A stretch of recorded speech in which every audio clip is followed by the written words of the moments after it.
What's going on, guys? I'm back at Evangelou and today we're going to be doing a quick flash tip for you midweek. Sun's out, so I got my shades on, but today I'm going to answer a question I get asked all the time, and that is, can you build muscle when you're cutting or dieting to lose weight or burn fat? And in short, the very complicated answer, simplified, is no, not really. Because you're eating a deficit of calories, and what do muscles need to grow? They need extra calories, they need to be in a surplus of calories.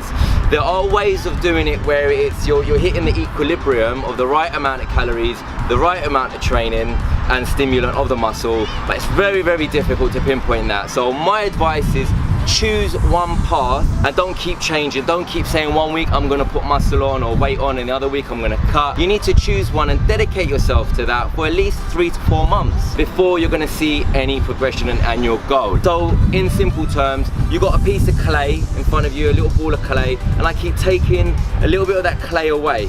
And again, so every day you're in a deficit of calories, you're taking those calories away, the clay's gonna get smaller, and that's what your goal is. Yes, you can stimulate the muscle to tighten, to tone, to be more dense and be stronger, but to not put size on. So that's what you need to do. You need to focus on one path.